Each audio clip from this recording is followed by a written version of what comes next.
అరే మిత్రమా, ఇలాంటి గుండెలు జల్లుమనే క్రైమ్ వీడియోలు మీ కళ్లలో థ్రిల్లర్ సినిమాలా కనిపించాలంటే మన ఈ ఛానల్ని సబ్స్క్రైబ్ చేసి బెల్ ఐకాన్ని గట్టిగా కొట్టే. ములుగు జిల్లా జంగాలపల్లిలో దారుణం. అనుమానంతో భార్యను హత్య చేసి భర్త ఆత్మహత్యాయత్నం. ములుగు జిల్లా మండలం జంగాలపల్లి గ్రామంలో అనుమానంతో భార్యను హత్య చేసి భర్త ఆత్మహత్యాయత్నం చేసిన దారుణ ఘటన చోటు చేసుకుంది. ఘటన వివరాలు: పోలీసులు, మృతురాలి కుటుంబ సభ్యులు, బంధువులు తెలిపిన వివరాల ప్రకారం జంగాలపల్లికి చెందిన సంగరబోయిన లక్ష్మయ్యకు 2 భార్యలు ఉన్నారు. మొదటి భార్యకు 3 పిల్లలు, రెండవ భార్య సౌందర్య 40కు 1 కొడుకు ఉన్నారు. కొన్ని రోజులుగా లక్ష్మయ్యకు, సౌందర్యతో గొడవలు జరుగుతున్నాయి. ఈ నేపథ్యంలో సౌందర్య పుట్టింటికి వెళ్లి తర్వాత పెద్దల మధ్యవర్తిత్వంతో తిరిగి భర్త వద్దకు వచ్చినా వేరే చోట నివసిస్తోంది. ఆమె కొడుకు డిగ్రీ పరీక్షల కోసం హనుమకొండకు వెళ్లాడు. మంగళవారం రాత్రి దంపతుల మధ్య మరోసారి తీవ్ర గొడవ జరిగింది.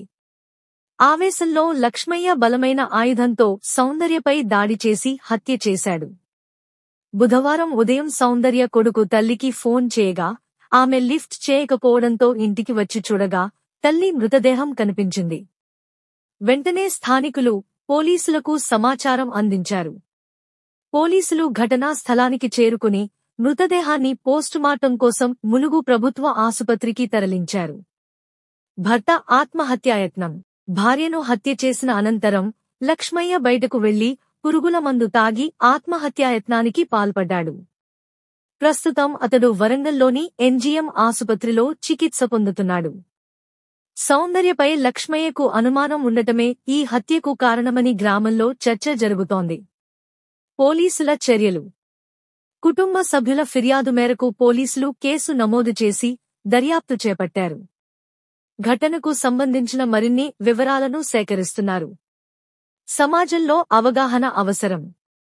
ఇటువంటి ఘటనలు వ్యక్తిగత అనుమానాలు, కుటుంబ కలహాలు తీవ్ర స్థాయికి చేరడం వల్ల జరుగుతున్నాయి. ఇలాంటి సంఘటనల నివారణకు కౌన్సెలింగ్ సేవలు, సామాజిక అవగాహన కార్యక్రమాలు, చట్టపరమైన సహాయం కీలకం. నివారణ చర్యలు, సలహాలు: 1. మానసిక సమస్యలకు కౌన్సెలింగ్. దాంపత్య కలహాలు, అనుమానాలతో బాధపడేవారు మానసిక ఆరోగ్య నిపుణుల సహాయం తీసుకోవాలి. 2. పోలీసు సహాయం. గొడవలు, బెదిరింపులు ఎదురైతే వెంటనే 100 నంబర్కు కాల్ చేయాలి.